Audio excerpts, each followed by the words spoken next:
नमस्कार। आज का हमारा टॉपिक है रॉयल सेंटर। इस टॉपिक के अंतर्गत सबसे पहले देखने को मिलेगा कि रॉयल सेंटर की लोकेशन कहां पर थी, साथ ही साथ इसका क्या इंपॉर्टेंस था। इसी के अंतर्गत देखने को मिलेगा कि इसके अंतर्गत दो इंप्रेसिव प्लेटफॉर्म्स देखने को मिलेंगे, जिसके अंतर्गत सबसे पहले ऑडियंस हॉल और महानवी डिब्बा दिखाई देंगे। जिसमें सबसे पहले हम ऑडियंस हॉल के स्ट्रक्चर व इसके इंपॉर्टेंस को जानेंगे और समझेंगे भी। साथ ही साथ इसके पैरेलल जो दूसरा मेजर जो प्लेटफॉर्म था वो था महानवी डिब्बा। इसका मीनिंग, इसका स्ट्रक्चर और इसके इंपॉर्टेंस, रिचुअल्स, सेरेमनीज, इन सब को विस्तार से समझेंगे। साथ ही साथ देखने को मिलेगा इस टॉपिक के अंत में दो मेजर बिल्डिंग्स दिखाई देगी, जिसे हम लोटस टेम्पल व हजारारामा टेम्पल के रूप में जानते हैं। इन टेम्पल्स का क्या यूज था और क्या इंपॉर्टेंस था और कैसा स्ट्रक्चर था, इन सारी बातों पर हम विस्तार से चर्चा करेंगे। चलिए चलते हैं और अपने टॉपिक को जानते हैं। आइए चलते हैं और सबसे पहले हम रॉयल सेंटर के बारे में जानते हैं कि रॉयल सेंटर क्या था, कहां इसकी लोकेशन थी। जिसके अंतर्गत देखने को मिलेगा the royal centre was located in the southern west part. कहते हैं ये इस क्षेत्र के अंतर्गत, ये वेस्ट और ये साउदर्न, ये इस वाले बेल्ट के अंतर्गत ये रॉयल सेंटर सिचुएटेड था। इसके अंतर्गत देखने को मिलेगा कि नियर अबाउट 60 टेम्पल्स इसके अंतर्गत कंस्ट्रक्शन किया गया था। कितने टेम्पल्स का? 60 टेम्पल्स का इसमें कंस्ट्रक्शन किया गया था। तो अब देखने को मिलेगा कि रॉयल सेंटर में टेम्पल्स का क्या मीनिंग है मानसिक सर। तो यहाँ पर देखेंगे कि जो विजयनगरा जो शासक थे, अपनी सत्ता को बनाए रखने के लिए या अपने राजकीय आदेश की वैधता को बनाए रखने के लिए टेम्पल्स और धर्म का सहारा लिया करते थे। इस वजह से सत्ता के साथ साथ मंदिर मीन्स धर्म को साथ लेके चलने की वजह से इनके द्वारा इस रॉयल सेंटर्स के अंदर भी बहुत सारे नियर अबाउट 60 टेम्पल्स का कंस्ट्रक्शन करवाया गया था। About 30 building complexes have been identified as a palaces. कहते हैं इन 60 टेम्पल्स के अलावा 30 पैलेसेस भी हमें यहाँ पर आइडेंटिफाई किए गए हैं। यहाँ पर कहाँ पर? इस रॉयल सेंटर के अंदर में। लेकिन इसमें अभी भी कन्फ्यूजन है कि राजा किस महल में रहा करता था या किसको किस रूप में यूज किया करता था। सो ये वाली बात क्लियर होती है। These are relatively large structure that don't seems to have been associated with the ritual functions. One difference is between these, कहते हैं इन महल और टेम्पल्स के अंतर्गत दो चीज प्रमुख रूप से जो डिफरेंस देखने को मिलती है एक स्ट्रक्चर को लेकर, जिसमें जो टेम्पल्स थे कंस्ट्रक्टेड एंटायरली ऑफ द मेसनरीज से बने हुए थे और जबकि जो पैलेस थे, महल थे, सेकुलर बिल्डिंग्स हुआ करती थी। किसकी? जिनका structure while the super structure of the secular building, ये देखने को मिलता है। सो ये वाली बात हमें यहाँ पर समझ में आती है। इसके बाद इस रॉयल सेंटर के बाद जब हम इसके थोड़े और बाहर जाकर देखते हैं तो यहाँ पर आपको दो चीज दिखाई देगी। The royal residence has two of the most impressive platform. यहाँ पर दो प्रमुख इंप्रेसिव प्लेटफॉर्म दिखाई देंगे। First was audience hall and second was Mahanavi Dibba. ये दो मेजर प्लेटफॉर्म्स थे किसके? विजयनगरा डायनेस्टी के, जो इस पिक्चर के थ्रू आप ऑडियंस हॉल को भी देख सकते हैं। अब इसके अंतर्गत इस पूरे स्ट्रक्चर को भी जान लेते हैं। यहाँ पर देखेंगे the entire complex is surrounded high double wall and wall with A street running between them. कहते हैं ये पूरा का पूरा जो ऑडियंस हॉल था हाई डबल वॉल से कवर्ड था। साथ ही यहाँ पर देखने को मिलेगा कि इसके पैरेलल हमें क्या स्ट्रीट भी दिखाई देगी और साथ ही देखेंगे audience hall is a high platform with a slot of wooden pillar. कहते हैं कि जो अगर प्लेटफॉर्म की बात आएगी तो ये जो कंस्ट्रक्शन था स्लॉट्स ऑफ वुडन पिलर से तैयार किया गया था, क्लोज एंड रेगुलर इंटरवल, जो क्लोज और रेगुलर इंटरवल के साथ यूज थे। So it had a staircases. जब सीढ़ियों की बात आती है तो यहाँ पर देखने को मिलेगा कि पेस महोदय कह रहे हैं कि ये विजय स्थल या विजय का स्थान के रूप में बताते हैं, जिसमें कहते हैं कि ये जो कौन कौन सा, एक तो ऑडियंस हॉल और दूसरा महानवी डिब्बा, मतलब 2 मंजिला थे, मतलब फर्स्ट फ्लोर और सेकंड फ्लोर भी था। इस वजह से जब सेकंड फ्लोर को जाते थे तो यहाँ पर स्टेयर्स को यूज किया जाता था। सो इसी बात को यहाँ पर बताया गया है, जो बहुत सारे पिलर्स पर सपोर्ट के रूप में भी पिलर्स भी देखने को मिलते हैं।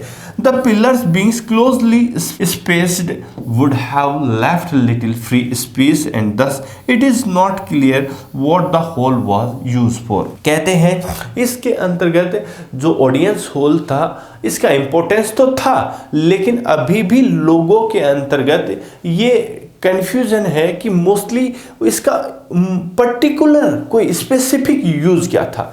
इस बात को लेकर अभी भी जितने भी विद्वान हो, हिस्टोरियन हो, वो कंफ्यूज रहते हैं। तो ये बात हमारी यहाँ पर होती है। सो मीनिंग ऑफ महानवी डिब्बा का जब जानते हैं तो देखने को मिलेगा महा प्लस नवमी। महा प्लस नवमी, महा का मतलब यहाँ विशाल भी ले सकते हैं और Navami means literally the great 9 days. Navami मतलब जो प्रमुख 9 दिन होते हैं, उसी से इस शब्द का अर्थ लिया गया है महानवमी, जिसे अगर हिंदू धर्म के अंदर देखें तो ऑटम मंथ के अंतर्गत जो नवरात्रे आते हैं वही महानवमी के नाम से भी जाने जाते हैं, और जिसे अगर इंग्लिश मंथ के रूप में देखें तो सितंबर और अक्टूबर के अंतर्गत इस फेस्टिवल को हम सेलिब्रेट करते हैं, जिसे हम देश के अलग अलग कोनों में अलग अलग नाम से जानते हैं। अगर नॉर्थ इंडिया की बात करें तो इसे दशहरे के रूप में जानते हैं, बंगाल की बात करें तो यहाँ इसे दुर्गा पूजा के रूप में जानते हैं। अगर हम साउथ नवरात्रि और महानवमी, अगर साउथ पेनिसुलर इंडिया की बात करें तो इस वाले बेल्ट की जब बात करते हैं तो यहाँ पर इसे नवरात्रि या महानवमी के रूप में जाना जाता है। सो इसी को हम महानवमी के नाम से अलग यहाँ देखने को मिला कि देश के अंतर्गत यहाँ अलग अलग हिस्सों में इसे अलग अलग नामों से जाना जाता है, जो अभी हमने देखा। अब जब विजयनगरा की बात आती है इसके संदर्भ में तो देखने को मिलेगा कि विजयनगरा शासक थे, वो इस महानवमी पर अपनी प्रेस्टीज की बात हो, पावर की बात हो, सोजनरिटी की बात हो, तो इन सब को यहाँ पर ये डिस्प्ले करते थे। तो ये सारी बात हमको यहाँ पर देखते हैं। कहते हैं कि विजयनगरा शासक अपनी ताकत को, अपनी पावर को यहाँ दिखाया करते थे, और जितनी भी प्रॉस्पेरिटी हो ये वैसे ही था जैसे अभी हमारे देश में 15 अगस्त और 26 जनवरी सेलिब्रेट किया जाता है, जिसके अंतर्गत हमारी सैन्य ताकत हो, हमारे अलग अलग स्टेट्स की जो झांकियां हो, हमारे आर्मी कमांडर्स हो, ये सारी चीजें। और उस शासक की जगह अगर हम देश के प्रधानमंत्री और राष्ट्रपति को देखें तो वैसे ही वो भी आर्मी की जो टुकड़ियां हैं इनका निरीक्षण करते हैं, जैसा विजयनगरा के शासक करते थे। किसमें? महानवमी मीन्स उन 9 डेज के दौरान। सो ये वाली बात हमें यहाँ पर देखने को मिलती है। जब हम बात करेंगे स्ट्रक्चर की तो ये बहुत जरूरी है, लेकिन मैं पहले ही आपको बता दूं कि जब पेस महोदय की बात आएगी और स्ट्रक्चर की बात आएगी तो पेस महोदय इसके बारे में कहते हैं कि इसे विजय का एक स्थल के रूप में वो बताते हैं, विजय स्थल के रूप में भी वो इसको बताते हैं। और देखने को मिलेगा located on one of the highest point in the city, the Mahanavami Dibba is a massive platform rise from a base about 11,000 square. अब ये क्या बोल दिया मानसिंह सर? मैंने बोला कि ये जो क्षेत्र था बेटा, कहते हैं 11,000 स्क्वायर फीट के अंतर्गत स्प्रेड था। कौन सा? महानवी डिब्बा।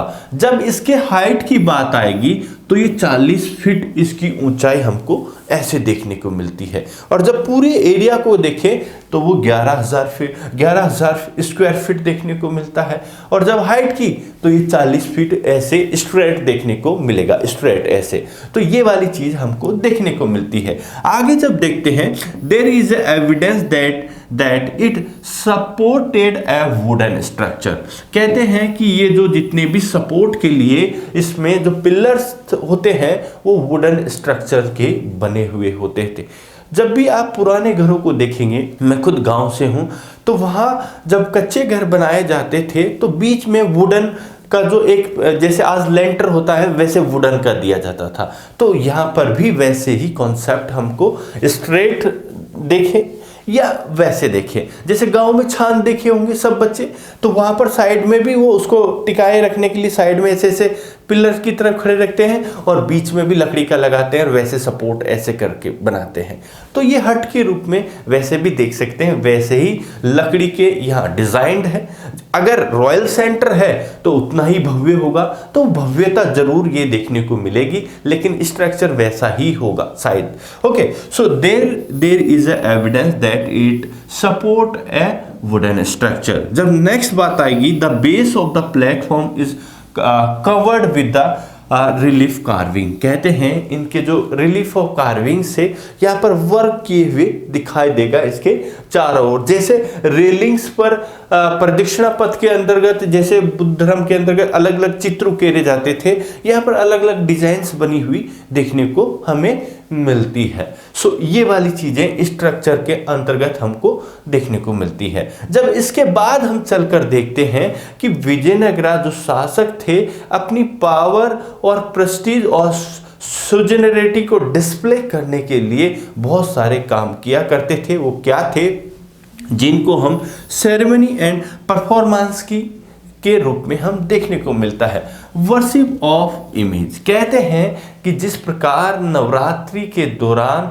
अलग 9 दिन के अंतर्गत अलग अलग देवियों की पूजा होती है, वैसे ही यहाँ लगातार 9 डेज जो इमेज वगैरह की वर्शिप होती है। आगे सेकंड बात करते हैं, worship of the state horse.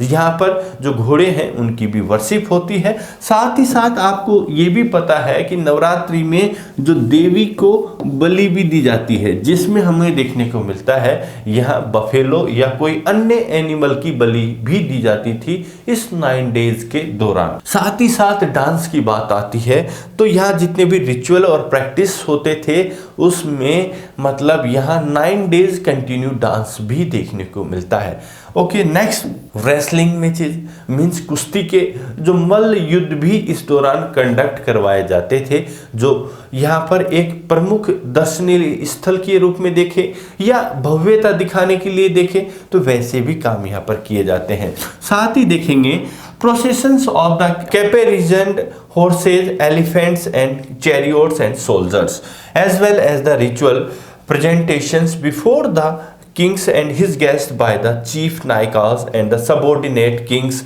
mark the occasion। कहते हैं कि यहाँ पर जितने भी हॉर्सेज हो, एलिफेंट हो, चैरियोट्स हो, सोल्जर हो, यहाँ पर उन सब का शासक के द्वारा निरीक्षण भी किया जाता था। साथ ही साथ जितने भी जो गेस्ट आते थे उन सब का वेलकम किया जाता था, आर्मी कमांडर्स का किया जाता था, उनको सम्मान के रूप में गिफ्ट भी दिए जाते थे। साथ ही देखने को मिलेगा these ceremonies were imbued with the deep symbolic meanings. कहते हैं इस सारी सेरेमनी का बहुत गहन अर्थ निकलता है। On the last day of the festival the king inspected his army.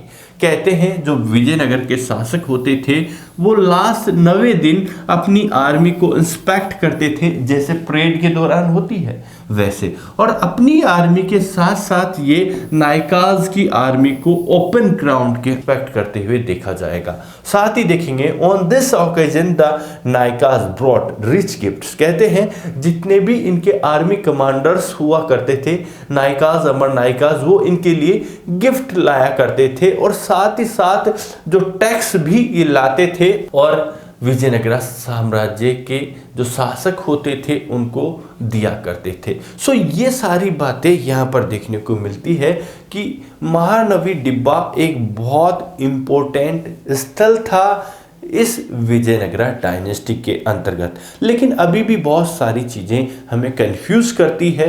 क्या इतने से एक स्थान पर इतनी बड़ी प्रैक्टिस कंडक्ट करवाई दी जाती थी?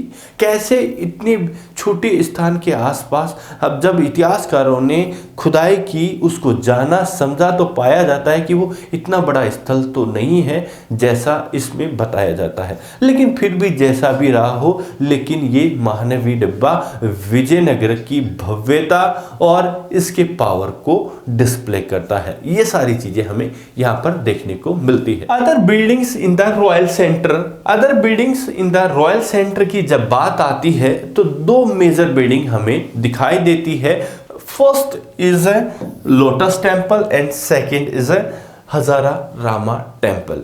लोटस टेम्पल क्या है? कहते हैं इसका जो लोटस जो नाम है ये अंग्रेजों के द्वारा पहली बार यूज किया गया, और यहाँ पर जो कॉलिन मैकेंजी महोदय हैं, फर्स्ट जनरल सर्वेयर थे, उनके द्वारा इस टेम्पल के रूप के लिए कहा गया था कि ये एक क्या काउंसिल चैम्बर महल हुआ करता था, जिसमें जो शासक थे वो अपने मंत्री या मंत्री परिषद से चर्चा किए करते थे, जिसमें जितनी भी राजकीय शासन से संबंधित वार्तालाप होता था, जितना भी शासक के सीमाओं से, टैक्स से, और जितनी भी जो गुप्त मंत्रणाएं शासक अपने मंत्रियों के साथ करता था, वो इसी ही लोटस टेम्पल के अंतर्गत किया करता था। अब इसके बाद जो सेकंड जो पैलेस होगा वो है जिसमें हजारा रामा टेम्पल नाम दिया हुआ है।